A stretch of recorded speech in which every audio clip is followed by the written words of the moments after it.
will hear a head teacher and a teacher discussing a school camping trip.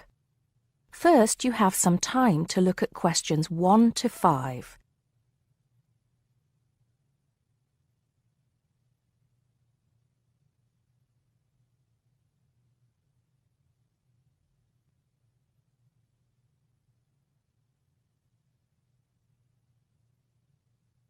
Now we shall begin.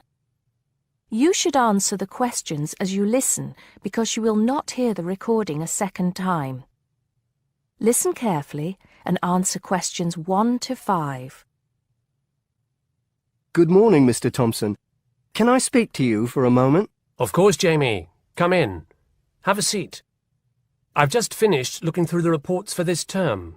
It looks like the pupils are doing very well. Yes, I think they are. It's all going fine. So, Jamie, what's on your mind? Well, I've been thinking about next month's camping trip, the one for Year 10. Yes, we've got it scheduled for the 23rd to the 26th, if I'm not mistaken. Actually, I think it's the 24th to the 27th.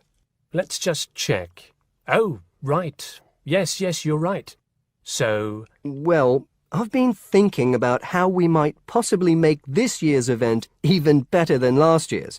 Not that last year's wasn't great, but... Suggestions for improvement are always welcome, Jamie. So, what have you been thinking about? Well, to tell the truth, I wasn't completely happy with the camp we used last year. It was rather small, and I didn't feel that the grounds were particularly well kept. Go on. I did some searching, and I think I found the perfect spot. It's called Shepton Meadows, and... Is that the campsite in the Lake District? No, actually it's just outside Carlisle. It's a huge site, and it's on a lovely lake, Lake Brant, I believe it's called. Half the site is forested, and the rest, the actual camping area, is grassy. For kids that rarely get to see anything more than concrete, it's ideal. And the facilities are amazing. There's a basketball court, a large pool, and a football pitch. There are well-marked trails through the forest for hiking, and the lake is there for swimming and other water sports. I believe there's even a lifeguard service. That sounds like it might suit our purposes perfectly. Did you happen to find out about availability and cost? Yes, as a matter of fact, I did. I called them yesterday evening, and there are plenty of spots available. And because we're a non-profit organisation, they said they would give me a reduction in the price. If I remember correctly, we paid £5 a head last year. Yes, per night, right? Yes, each child paid £10 for the 2 nights. Well, at this campsite, it's only £4 per night. And they told me that if we had over 50 children, which we do, they could give us a further 10% off. That's very reasonable, isn't it? Well, from what you've told me, I think we should probably go ahead and book. Excellent. I'm sure the children will love it. I'm sure they will. Before you hear the rest of the conversation, you have some time to look at questions 6 to 10.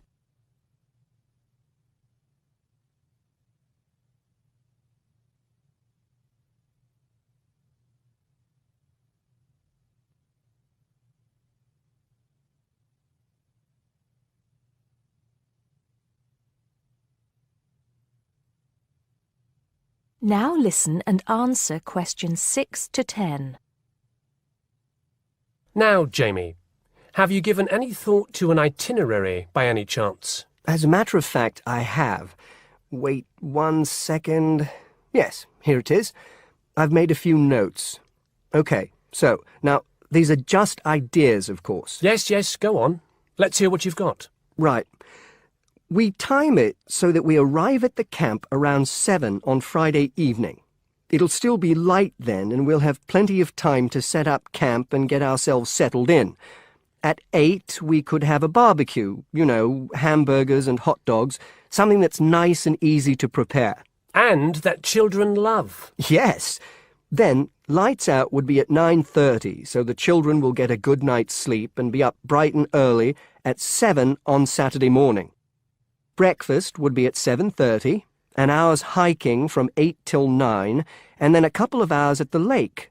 That would take us up to 11. I think that an hour of free time would then be in order. Let them have a chance to explore a bit on their own, you know? Yes, great idea. And then? Let's see, a picnic lunch at 12, and then sports in the afternoon till 4. Another swim until 5, and then supper. After clean-up, around 6:30, we could have a talk-back session, where the children get a chance to discuss their day and anything else they might have on their minds. Then a campfire and sing-along at 8, back to the tents at 9:30, and, well, that takes care of Saturday. Excellent, excellent. That would certainly keep them busy. What about Sunday? Sunday, right. As on Saturday, same wake-up and breakfast times, and then I thought we could go on a bit of a day trip. There are some caves about an hour's walk from the camp, which I thought the children might find interesting. We could leave at 8, which would mean we'd get to the caves at 9.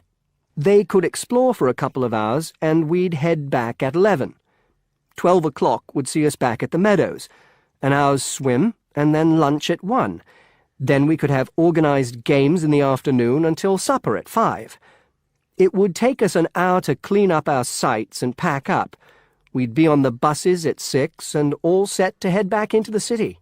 Well now, you've certainly put a lot of thought into this, Jamie, and it's paid off.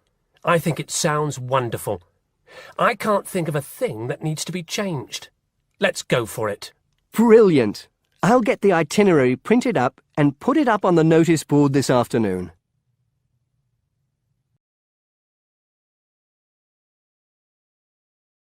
That is the end of part 1. You now have half a minute to check your answers.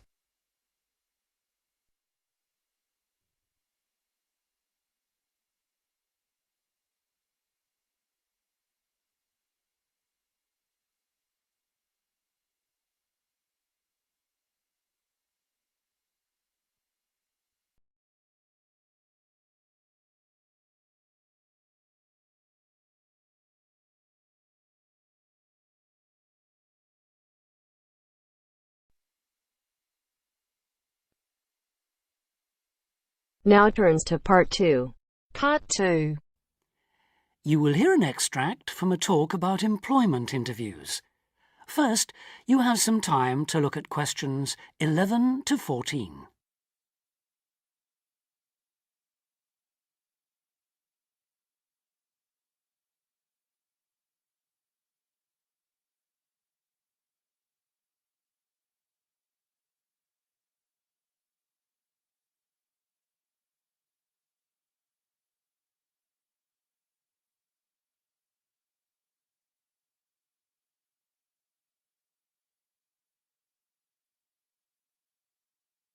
Now listen carefully and answer questions 11 to 14.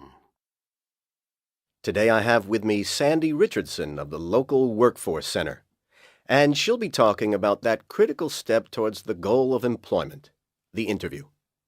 Sandy, what is an interview for, and what's the best way to approach it? A job interview is simply a meeting between you and a potential employer to discuss your qualifications and see if there is a fit.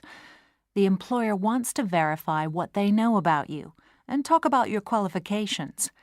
If you have been called for an interview, you can assume that the employer is interested in you. The employer has a need that you may be able to meet, so it's your goal to identify that need and convince the employer that you're the one for the job. As everyone knows, interviews can be stressful, but when you're well prepared, there's no reason to panic. Preparation is the key to success in a job search, and you can begin by collecting together all the documents you may need for the interview, such as extra copies of your resume, lists of references, and letters of recommendation. You could also take some work samples, selecting from what you have designed, drawn, or written, for instance.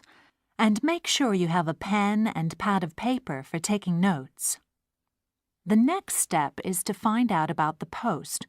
The more you know about the job, the employer, and the industry, the better prepared you will be to target your qualifications. Always request a job description from the employer and research employer profiles at the Chamber of Commerce or local library. You could also try to network with people who work for the company or with employees of companies associated with it. The next step is to match your qualifications to the requirements of the job. A good approach is to write out your qualifications along with the job requirements. Think about some standard interview questions and how you might respond. Most questions are designed to find out more about you, your qualifications, or to test your reactions in a given situation. If you don't have any experience or skills in a required area, think about how you might compensate for those deficiencies. Before you hear the rest of the talk, you have some time to look at questions 15 to 20.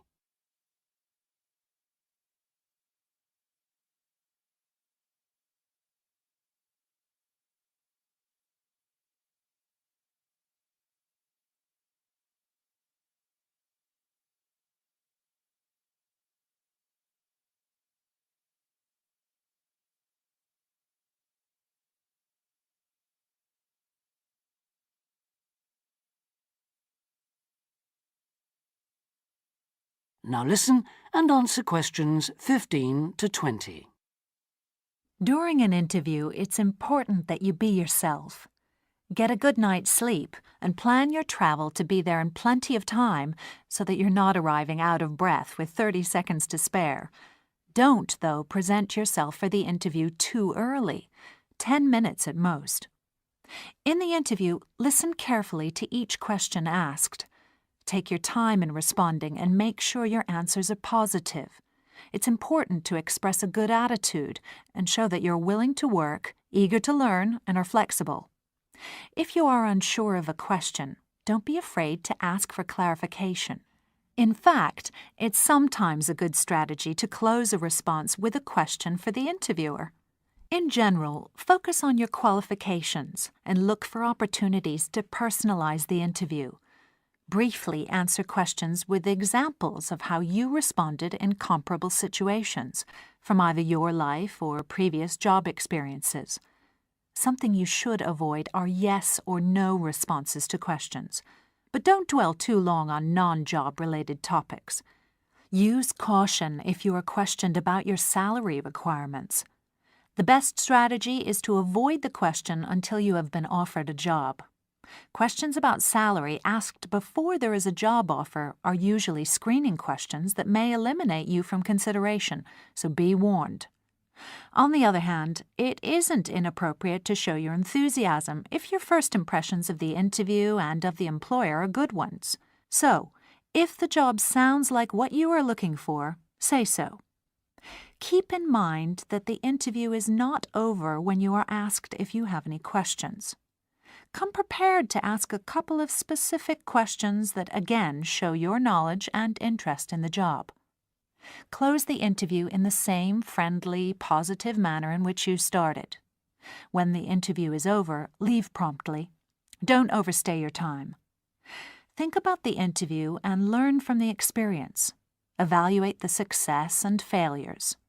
The more you learn from the interview, the easier the next one will become. You'll become much more confident. To close, here are a few more tips. First, maintain good eye contact throughout the interview and be aware of nonverbal body language. Second, dress a step above what you would wear on the job. Go to the hairdressers, have a shave, etc. Remember that your appearance is a key indicator of whether you have the right attitude, so it can pay to give some thought to how you look. And finally, don't be a clock watcher. That is the end of part 2. You now have half a minute to check your answers.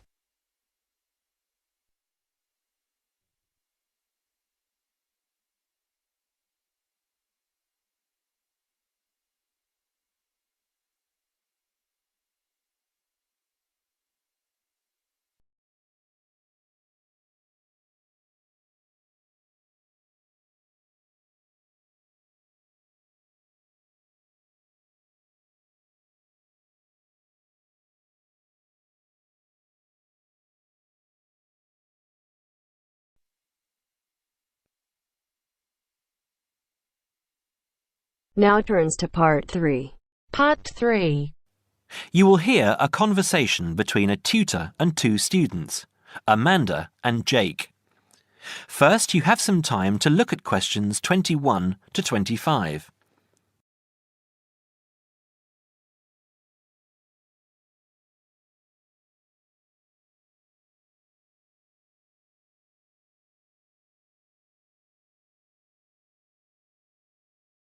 Now listen carefully and answer questions 21 to 25. So, Jake and Amanda, how did the project go? Very well, I think, Dr. Hinton. I certainly learned a lot and enjoyed myself at the same time. Me too. So, remind me, what was your project about? Basically, what makes successful people? Let's call them top achievers successful. Yes. How are they different from us? What do they do that other less successful people don't do? Interesting. And did you come to any conclusions? Quite a few, actually. Good. Share some with me then. Well, I'd always thought that a top achiever would be the sort of person who would bring work home every night and slave over it. But it appears not. Those types tend to peak early and then go into decline. They become addicted to work itself, with much less concern for results. We found that high achievers were certainly ready to work hard, but within strict limits. They knew how to relax, could leave their work at the office, prized close friends and family life, and spent a healthy amount of time with their children and friends. There's a lesson for us all there. Anyway, go on. It's also very important to choose a career which you enjoy, not just one that pays well or which assures you of a pension many years down the line. Surely that's important though, Amanda. Yes, I agree, but being happy in your work is far more important than anything else. Top achievers spend over 2/3 of their working hours on doing work they truly prefer and only 1/3 on disliked chores. They want internal satisfaction, not just external rewards such as pay rises and promotions. Before you hear the rest of the conversation, you have some time to look at questions 26 to 30.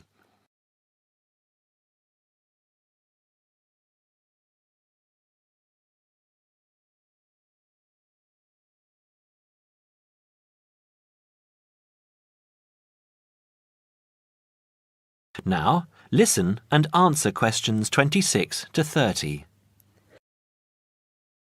Actually, in the end, they often have both, because they enjoy what they are doing, so their work is better and their rewards higher.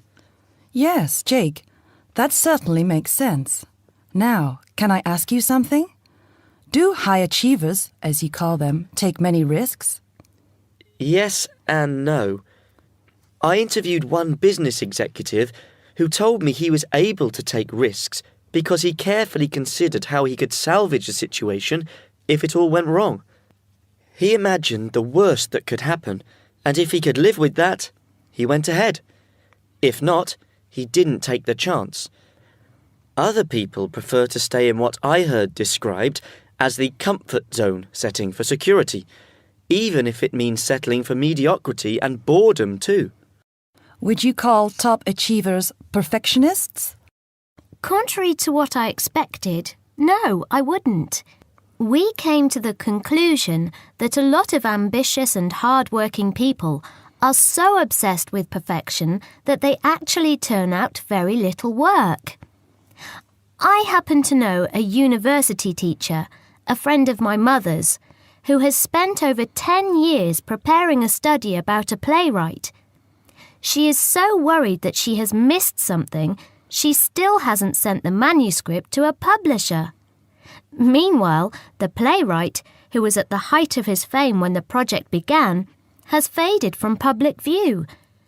The woman's study, even if finally published, will interest few people. So, what has this got to do with top achievers? Well, Top achievers are almost always free of the compulsion to be perfect. They don't think of their mistakes as failures. Instead, they learn from them, so they can do better next time.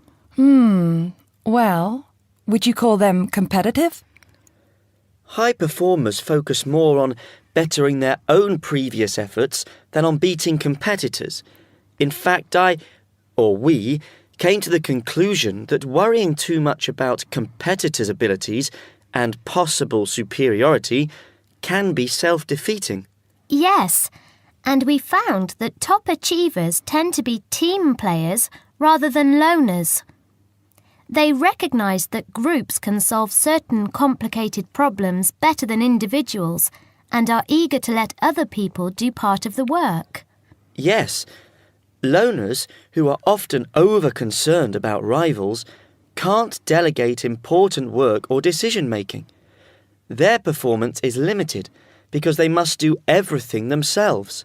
Well, it looks as if you two have done a thorough job and learned something into the bargain too.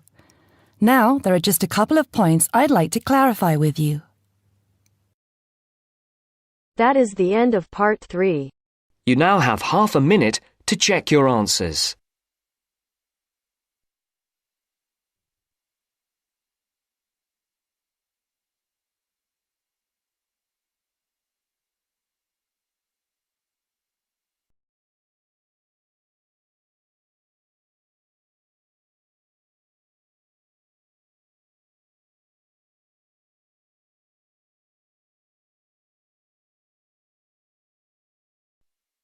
Now turns to part 4.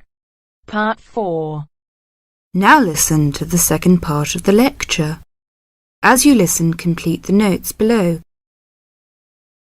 First, you have some time to look at questions 31 to 40.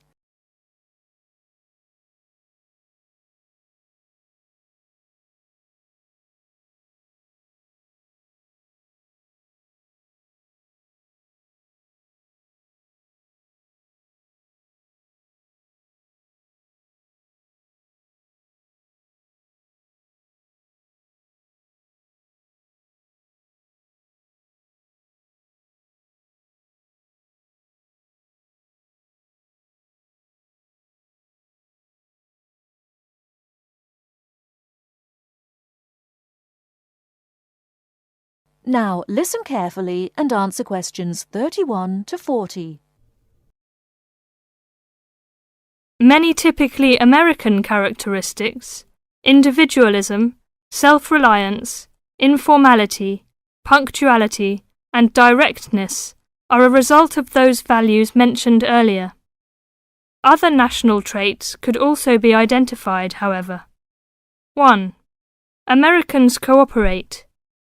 Although often competitive, Americans also have a good sense of teamwork and cooperate with others to achieve a goal. 2. Americans are friendly, but in their own way. In general, friendships among Americans tend to be shorter and more casual than friendships among people from other cultures. This has something to do with American mobility and the fact that Americans do not like to be dependent on other people. Americans also tend to compartmentalize friendships, having friends at work, family friends, friends on the softball team, etc. 3. Americans ask a lot of questions, some of which may to you seem pointless, uninformed, or elementary. Someone you have just met may ask you very personal questions. No impertinence is intended. The questions usually grow out of a genuine interest. 4. Americans tend to be internationally naive. Many Americans are not very knowledgeable about international geography or world affairs. They may ask uninformed questions about current events and may display ignorance of world geography. Because the US is not surrounded by many other nations, some Americans tend to ignore the world. 5. Silence makes Americans nervous. Americans are not comfortable with silence. They would rather talk about the weather than deal with silence in a conversation. 6. Americans are open and usually eager to explain. If you do not understand certain behavior or want to know what makes Americans tick, do not hesitate to ask questions. Just as values and traits differ somewhat from one culture to another, so do the personal habits associated with good manners and courtesy. While very often there does not seem to be any particular reason why a particular way of doing something is considered good manners, observing these cultural rules will make Americans more comfortable with you, and therefore you with them. It is, of course, impossible to cover all the possibilities here. If you are unsure in a situation, just ask. Americans like to be helpful. 1. Queuing up or lining up is essential. Courtesy requires that you do not push from behind, stand next to the person being helped, or cut into a line. If you should accidentally bump someone, you should say, "Excuse me." 2. Americans blow their noses into a tissue. Spitting, clearing phlegm, or sniffing as from a cold are considered rude. 3. It is considered poor manners to slurp, chew noisily, or open your mouth while chewing. 4. Questions are seen as a good way of getting acquainted, but questions about a person's age, financial affairs, cost of clothing or personal belongings, religious affiliations and sex life are considered too personal for questioning, except between very close friends. 5. Men generally do not hold hands or link arms in public with other men. This is somewhat more acceptable between women and quite common between men and women. Now, a few words about personal safety. Unfortunately, in the US one must be aware of crimes. It is wise to be especially careful until you are familiar with the community in which you live. Remember that good judgment and common sense can significantly reduce chances of having an unpleasant and perhaps harmful experience. Basic safety rules include the following. 1. Do not walk alone at night. 2. When you leave your room, apartment, or automobile, make sure that all doors are locked and all windows are secured. 3. Do not carry too much cash or wear jewellery of great value. 4. Never accept a ride from a stranger. Do not hitchhike and do not pick up hitchhikers. 5. Be careful of purses and wallets, especially in crowded metropolitan areas where there may be purse snatchers and pickpockets. 6. If a robber threatens you, at home or on the street, try not to resist unless you feel that your life is in danger and you must fight or run away. Give up your valuables as calmly as you can and observe as much as possible about the robber to tell the police when you report the crime. A final note. Keep an open mind. Don't judge what you see as right or wrong, but make it a challenge to try to understand the variety of American behaviours which you may observe. You certainly do not have to participate in something you disagree with, but you can try to understand it.